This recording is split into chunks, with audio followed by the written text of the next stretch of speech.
Hey there, subscribe to my channel, and also press this bell icon so you never miss any new updates, cause whenever we upload new video you will get a notification on your phone. 1. Exam practice. Listening.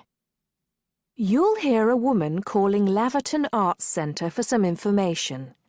First, you have some time to look at questions 1 to 6.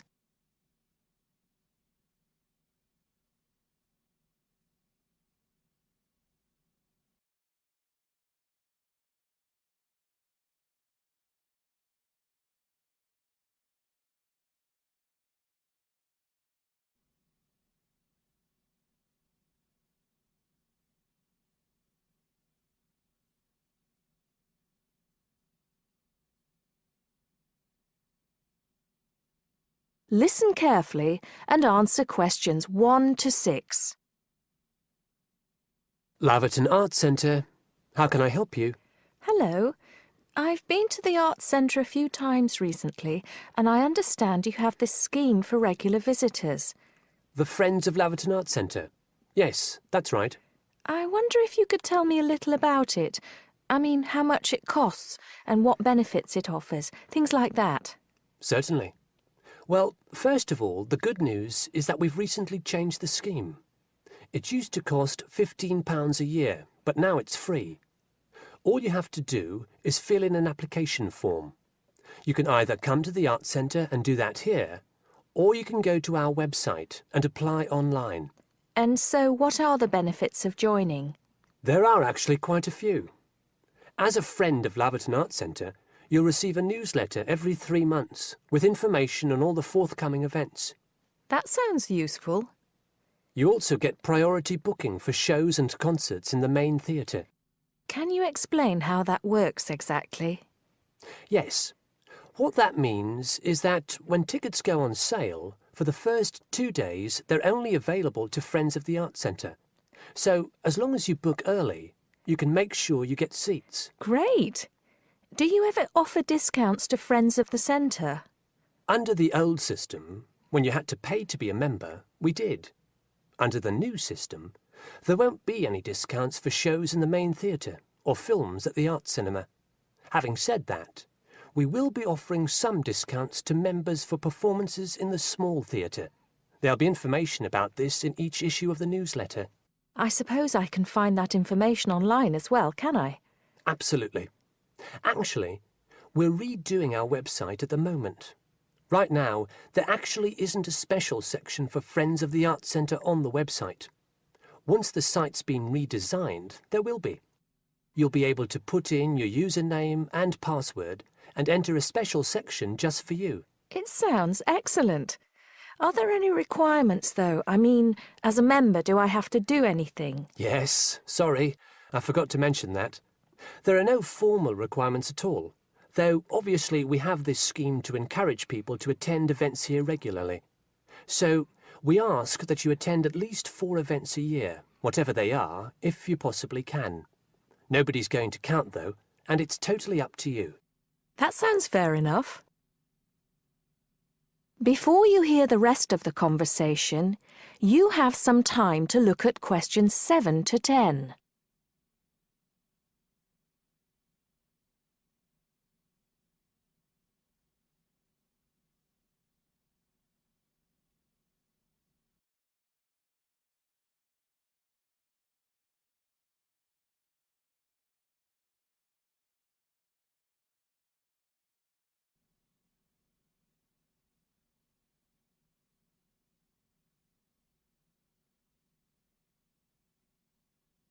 Now listen and answer questions 7 to 10.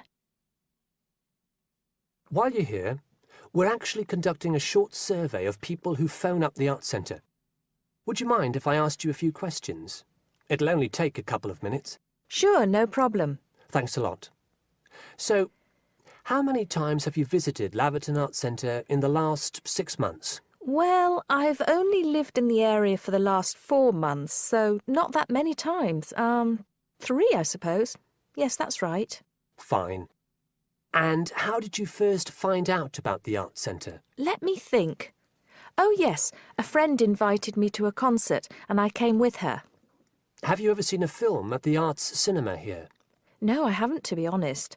In fact, until you mentioned it earlier, I didn't realise you even had a cinema. One more question. If we offered a free tour of the Arts Centre, including things such as going backstage to look at the dressing rooms, would you be interested in going on it? Oh, yes, definitely. I think a tour like that would be very interesting. I'd even pay for it. That's great. Thank you very much for your time. Thank you. That is the end of part 1. You now have half a minute to check your answers.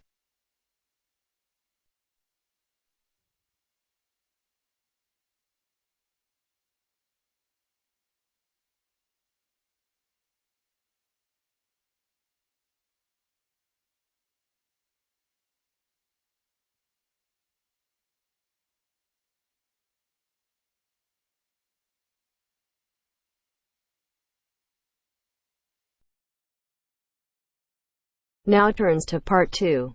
Part 2. You are going to listen to a conversation between two students about preparing a questionnaire as part of an essay assignment.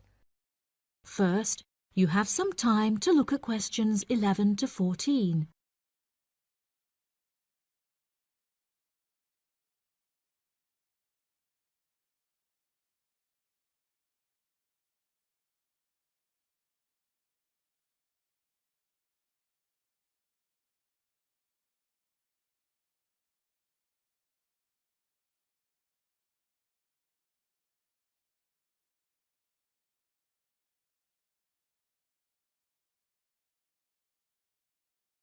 Now listen carefully and answer questions 11 to 14.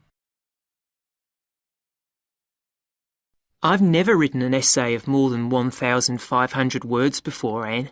Me neither, Mark, and it scares me. I wouldn't worry. We'll just have to pretend it's 4 essays of 1,500 words and join them together. It says here in the assignment notes Dr. Brightwell gave us that we're to write between 5,000 and 6,000 words on some aspect of students' attitudes, backed up by our own research, which we present in the form of tables, graphs, charts or whatever, and supported by reference to the list of books she gave us. Oh, I didn't realise there had been so many social science books written about students. Oh, yeah. There are a lot.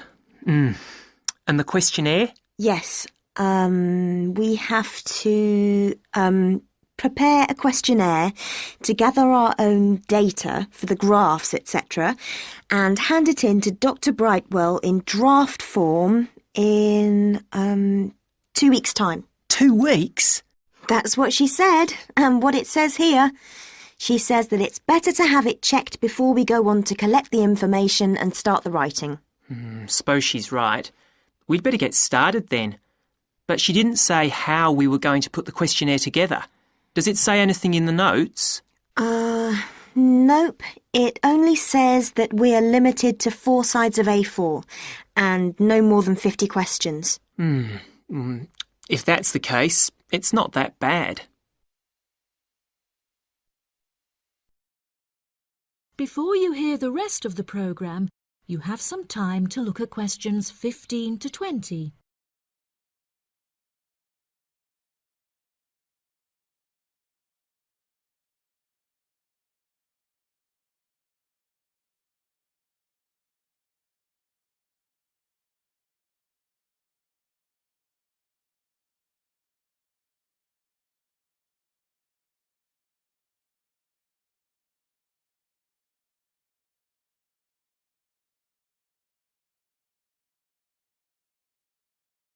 Now listen and answer questions 15 to 20.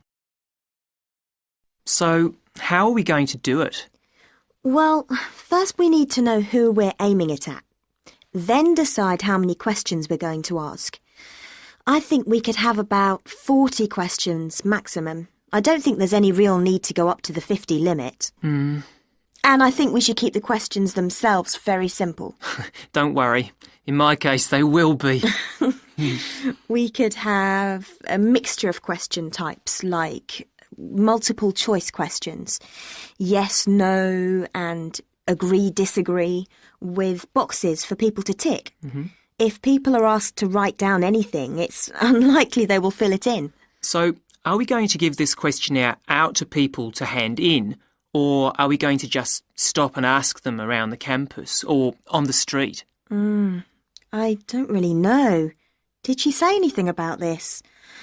No, she didn't. And there is nothing in these notes she gave us either. I think we ought to give them out. OK. Anyway, it won't affect the way we design the questionnaire. We're both doing it on different subjects, but there's nothing wrong with pooling our ideas about the mechanism of the questionnaire. No, none. What are you doing your project on?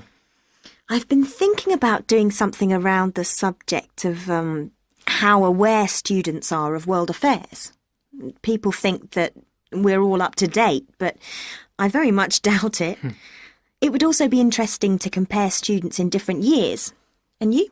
I'm doing something on health and sport, and whether students are more or less active since they came to university. Sounds interesting.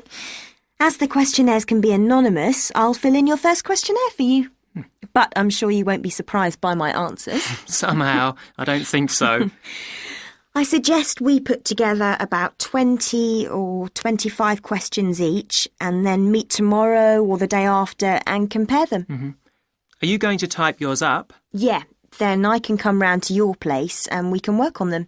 You've got a laptop, haven't you? Yes, and I've got some new design software so we can play around with the layout. Brilliant. Are you any good at doing charts and things? I know how to do simple things on the computer, but we'll sort something out. OK. I feel much better about all this now. It doesn't seem quite as bad as I first thought. No, don't worry, we'll get it done. That is the end of part 2. You now have half a minute to check your answers.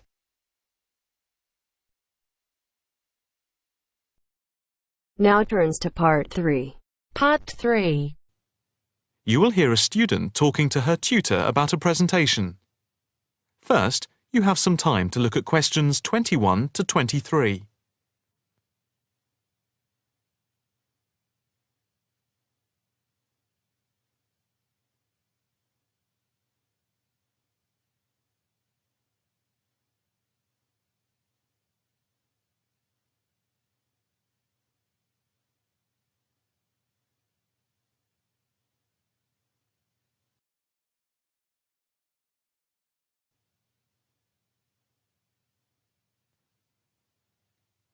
Now listen carefully and answer questions 21 to 23.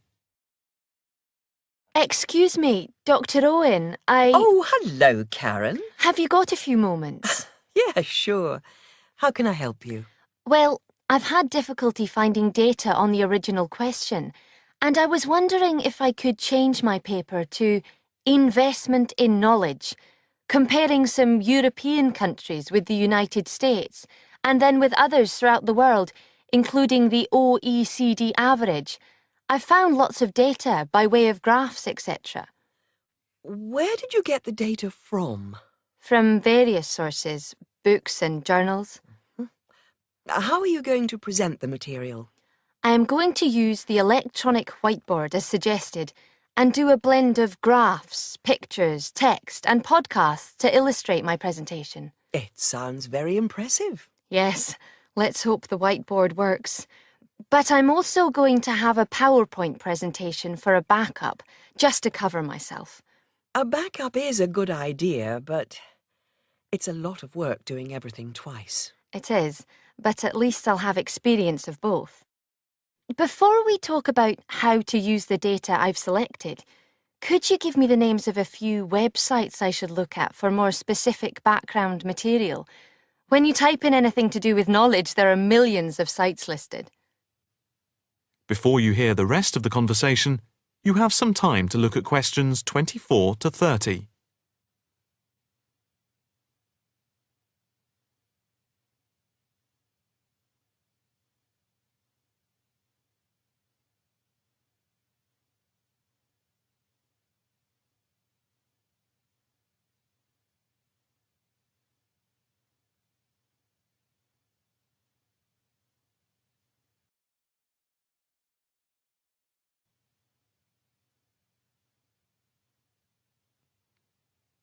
Now listen carefully and answer questions 24 to 30.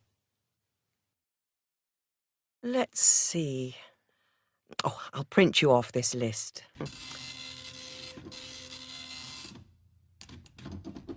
Oh, there we go. Right. Do I really need to study everything on these? No, I suggest there are 5 or 6 you can look at. The one you have to go through is the IT department section on the university site, which is www.kmul.org. It has articles by all of us in the department and has links to useful information, so I think it is essential to look at this. OK, I've already been on it, but I'll tick that one as a must-read. And there's a site which is hosted by Pollock. It's investmentit.com. All you need to do is to skim the abstracts of the articles on the site. They'll give you a general idea about the effects of investment in knowledge. Yes, that sounds good. It cuts out having to read everything. What about this one? knowledgejournal.com. If I remember, it's not that useful. I would say that there are very few things that you need to read there. Then there's itknowledgereview.com. It's got loads of articles, but it's probably best just to read those that have come out in the last term or so. Do you have to subscribe? No, it's free from the university library. And another free journal online is itonline.com. I wouldn't say it's essential to read it, but it is beneficial. And so I think it is worth a look. If you think it's useful, there is no harm in looking at it. But nationalstatistics.com is worth looking at and trying out the links that it gives. I think these are probably enough to be getting on with. I think so. There's another thing I want to ask about. How much material should I use in my presentation? Avoid crowding the screen. If you have lots of information at one time, people will not be able to follow it and will just switch off. That's worth remembering. I've been in lectures where there was too much detail on the screen and it was impossible to read quickly. But what about visuals? Do you think it's okay to mix visuals and text? Visuals are very useful, but they must be relevant, or else people will get confused about what they mean and why they are there, and they won't pay attention to what you are saying. So be careful. From what I can see, you have the makings of a very good presentation. Thank you. That is the end of part 3. You now have half a minute to check your answers.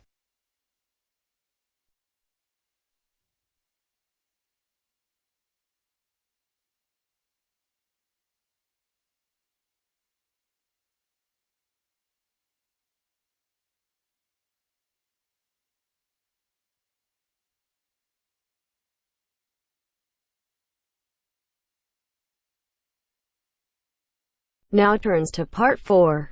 Part 4. You are going to hear a lecture on life at work, which is being given as part of a series of lectures on productivity and work practices. First, look at questions 31 to 35.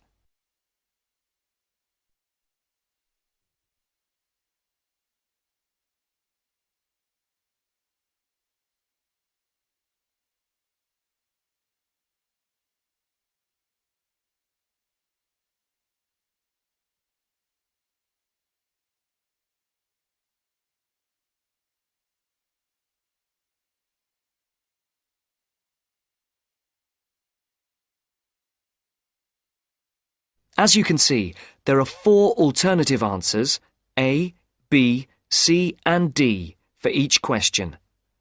Decide which alternative is the most suitable answer and circle the correct letter. Good afternoon. My name is Dr. Charles Butt, and I shall be giving you a series of lectures on productivity and work practices over the coming weeks. There will be 10 lectures in the mornings as part of this course, and in addition there will be 3 lectures in the evenings from 6 to 8, which will be given by outside speakers. I would like first to look at a recent report on life at work. The report shows that the average British worker takes less than half an hour for lunch, 27 minutes to be precise, and that sick leave is on the increase. The drop in the length of time spent on lunch was 9 minutes when compared to last year, down from 36 minutes. According to the report, this is the first time that the average lunch break has fallen below half an hour. As regards sick leave, you can see that the average figure is 10 days per year. That's up by 1 day in 2002 compared to 2001. While physical illness was given as the most common reason for absence in the case of non-manual workers, stress was the most common cause of long-term absence. It's worth noting here that 9 out of 10 workers claim that stress is a problem in their organisation, and that 8 out of 10 bosses are feeling more stressed than ever before. I would just like to say here that we will be looking at the stress in work and study at a later date. And we'll be looking particularly at ways of dealing with it in studying, particularly for exams. You can see from the calendar that Professor Appleyard will be giving a lecture on this topic the week after next. The report also says that just below 50% of workers claim that they were taking less time off for holidays than they were entitled to. I'm not sure that this will be believed by the employers. Previous surveys have suggested that about 1/3 of days that have been taken by workers as days off sick were regarded by bosses as not being the result of genuine illness. Some more hard data is required to corroborate both these claims. Before the speaker continues, look at questions 36 to 40.